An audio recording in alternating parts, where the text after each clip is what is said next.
balik tayo sa mga kaibigan, no? Yan. Paano kung yung jowa mo, hindi siya bet ng kaibigan mo or pamilya mo? Na-experience nyo ba in any of your relation? Papa, ikaw. Oo. Ikaw ba? Gusto mo siya ni B? Wala na siyang choice eh. Ay, bad trip. Tapos siya pa yung sa parody pa nung Sangris, siya pa yung bad trip. Talaga sinusubukan niya ako. Pero ikaw, anong masasabi mo kay B? Ay, ako, proud ako sa narating talaga. Parang hindi yan yung sinabi mo. Hindi yan yung kwento mo. Hindi, proud talaga ako. Kanina kinukwento niya talaga, sinabi niya na, sinasabihan ka daw niya na pag yan, pinakawalan mo pa talaga. Oo, may ganyan.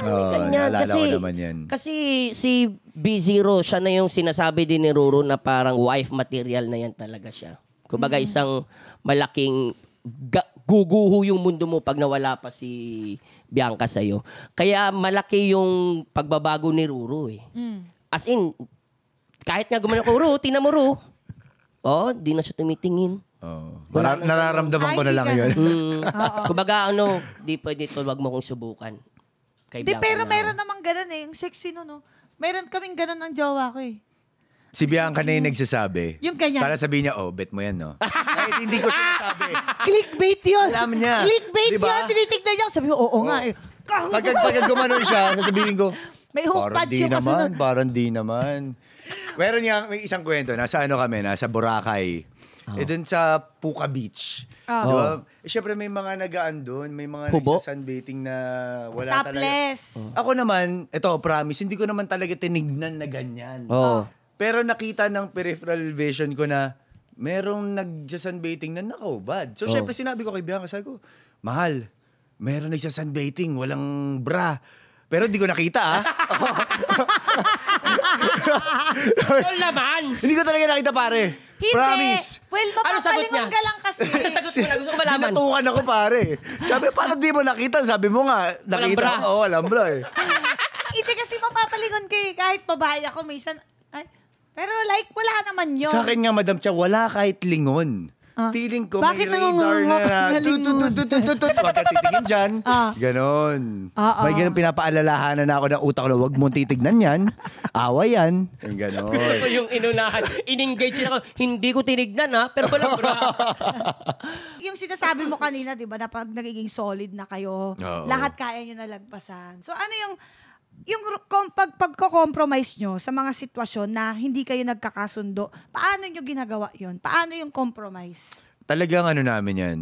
Parang umabot na sa point na pag hindi siya kaya ng masinsinang usapan, umabot sa point na parang nag-uusap kami na para kaming nasa meeting. Para siyang negotiation.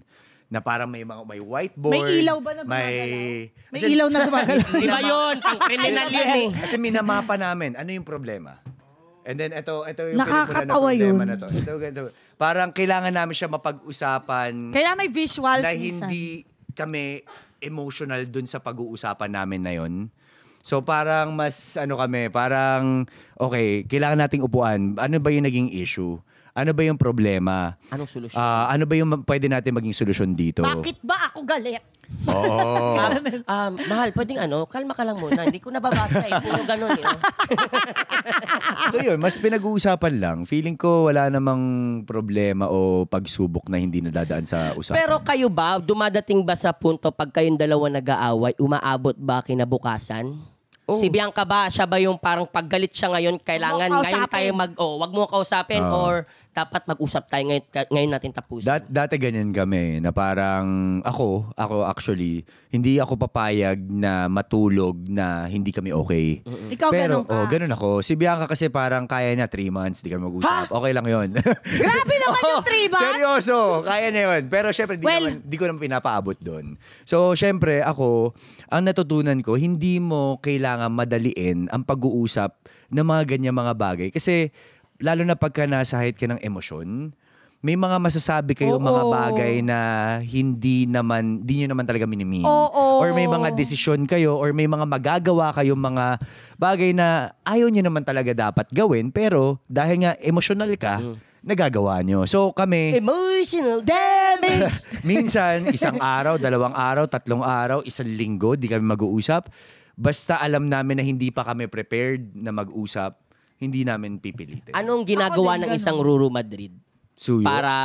Hindi, sinabi Suyuin. mo kanina eh. Ha? Basta tol, tama lagi si Bianca. Totoo yan. Totoo yan. Yun yung natutunan ko. Parang, syempre, kahit hindi ko pa naman asawa si Bianca, happy wife, happy life, 'di ba? Tama. Yun talaga siya na parang hindi na para makipagtaasan ka ng pride. Oh. Hindi na Walang para point eh, no? Walang point. Di parang, 'di ba? Ba't pa tayo mag-aaway? Ako Basta ayoko ng magpapataas away. ako ng pride. Hindi na, di ba? Ang ganda. Speaking of, pagpapakasal. Happy wife, Happy wife, Happy happy life. Napag-usapan nyo na rin ba kung, mahal, papakasal na tayo ganitong buwan, next year, Anong bukas. age? Anong age? Actually, wala pang specific date, but definitely napapag-uusapan yung kasal. Parang anong itsura ng kasal natin. Ang sarap naman ng ganyan. Saan May tayo sinasabi si Bianca sa'yo magpapakasal. na parang, nagsasabi ba si Bianca sa'yo na pagka tayo kinasal, gusto ko ng ganito? Oo Yung mga naman. Ako rin naman. Di ba? Parang madalas na namin napapag-usapan yung mga ganyang bagay. Pero tulad nga na sinabi ko, hindi mo naman pwedeng ipilit yung mga bagay na alam mong hindi pa talaga... masikip pa.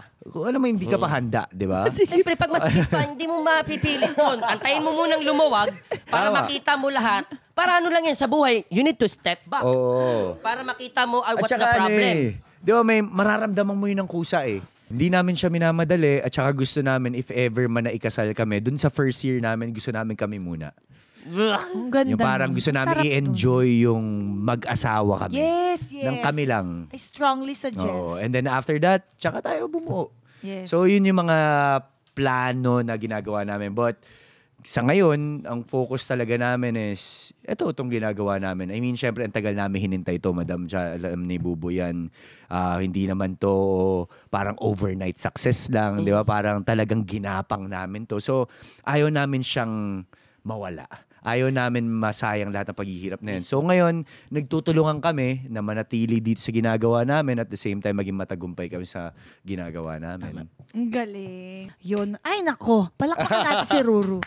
Nakakatuwa naman itong usapang ito. Pero kahit tuwang-tuwa kami sa'yo, gusto namin talagang masubukan ang tapang mo. Ayan, ano kasi tapang ba Dadako yan? na tayo dito sa Executive Whisper. Ruru, meron lang kami 2 katanungan sa'yo. Okay. Mamili ka lang. Pwede mong sabihin live sa mic. Pwede naman sabihin sa aming mga tenga lang. Okay. Promise, tol. Dito sa Sambulat. Sa sambulat. Isasambulat ko rin talaga lahat dito. Eto na. Talaga ha? Eto, wala to. wala. Sig to. Okay. Sagot mo to eh. Perfect ka dito. Oo, galing. Sino ang aktres o pwedeng mga aktres? Mga. Pero suggest daw ng Executive Whisper si Buboy. Sino sa mga aktres or sino sa aktres na pinagsilosan na Bianca? Sa mga aktres. Sinong mga actress or actress? Na pinagsilosan Parang ni B0. sasapakin tayo ni Ruru. Parang Feeling ko mali. hindi paano ba? Pinagselosan. Feeling ko hindi, paano ba yun? Hindi Wala akong gusto sabihin. Hindi ko masabing selos, pero parang, alam mo yung pinag-iingat. Mag-ingat ka. What? Sige. Hop! Ingat ka! Hop! Mag-ingat ka, ha? Yun. So, sino yan? Pwedeng bulong. Bulong. Bulong na lang.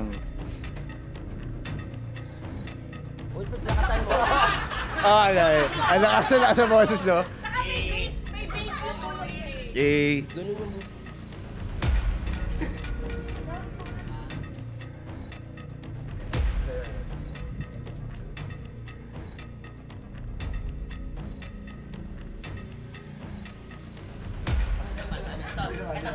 Parang meron siyang alam na hindi ko alam.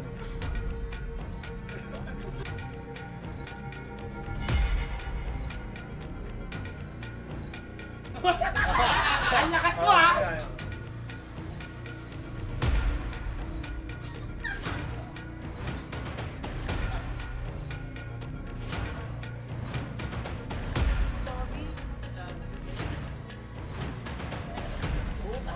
galing kasi mo.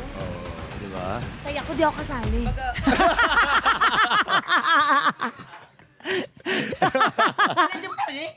Charis? Pero, okay, ang galing. Pero like, naintindihan ko naman siya. At least, napag-usapan niyo. Tama nga yung pinag-iingat ka lang. Oo, ang akin lang naman eh. Oo. Eto, may isa pa. Kilala kang action star ngayon. Di ba? So, sino sa totoong buhay ang artistang muntikan mong makasuntukan or makainkwentro? Gusto mo yung enkwentro? Parang so far wala naman akong muntikang makasuntukan. Meron lang akong gustong suntukin sana. Ay, parang kilala ko din yan. Kilala ko ba yan? Pero na-realize ko na... Kilala ko ba yan? Ako yan, no? Pero na-realize ko na hindi naman na para paabutin sa ganun. Di ba? Parang dapat mas be the better person na lang lagi. Parang isipin mo na lang na maging mabuting tao sa lahat ng pagkakataon. Tanong ng Tama. bayan, Sinsya! Bulong na lang ulit.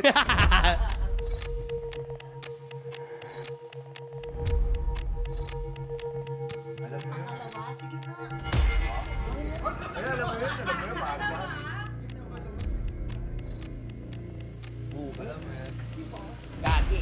Diyos ko po. Ano lang, siya na nga yung nagpupush sa akin eh. Diyos ko po. Kahit kailan, alam mo, Hoy, ginanyan niya rin si wag- Kokoy. Wag kami. Kinumpronta ako sa elevator yon. Pero lahat naman sila kinonfront ko. Madam Cha, lahat naman sila kinonfront ko. Lahat sila kinausap ko. Matibay yan eh. Sinabi ko na... At least, mas maganda ito yung hangganan natin, pare. Tol, there's a wall. Sabi Don't, ko, there's a dog. ako mabuti akong kaibigan, pero ayoko lang na makipag-away sa inyo. So yun na, parang after nun, hindi naman na naging... Tsaka kailangan mong malinis. gawin talaga yun kasi bilang as a partner, kailangan mo protektahan kung ano yung para sa'yo. Oh. Tama. Tama naman yun. Palakpakan natin! May kasama pa Jack Ruru Madrid! Thank you! At syempre, hindi Your magkatapos po Honor. yan na wala po tayong batas for the way. Aha, ito ay tinatawag na Change for Love Law. Hindi pinipilit ang pagbabago. Dapat buo ang loob mo. Nagka-jowa ka dahil mahal mo. Hindi para masunod ang gusto mo. Break it down. Tama, ganda na. Bro, ikaw baka meron kang mensahe sa mga young couples ngayon. Young Ng mga couples. nanonood at nakikinig. Ito po. Ayan, sige. Para ho sa lahat ng mga young couples ngayon, nauuso na po ang mga hiwalayan. Pero siguro ang mapapayo ko lang sa inyo, dapat hindi mawawala ang respeto sa isa't isa. Yes. Ang trust, para sabi ko nga, ang pagmamahal, minsan hindi yan laging nandyan eh. Kasi minsan yung pinakamamahal mo, siya pa nga yung pinaka-hate mo on that day. Minsan siya pa yung parang pinaka-kaaway mo. Pero dapat yung respeto, tiwala, at pagiging honest sa isa't isa, dapat hindi nyo yan tatanggalin. Galing. Napakaganda. Palakpakan natin ulit si Roro Madrid! Thank you so much! Thank you guys! Of course, mga kayulol, maraming salamat din sa inyong panonood at pakikinig sa amin. Lagi ninyong tandaan, deserve mong tumawa. Deserve mong sumaya. Kaya mag-subscribe na sa Yulol dahil dito ang hatid namin sa inyo. More tawa, more saya! Hearing adjourned! See you next Saturday! See you. Kasama ko? Oh, tama ka.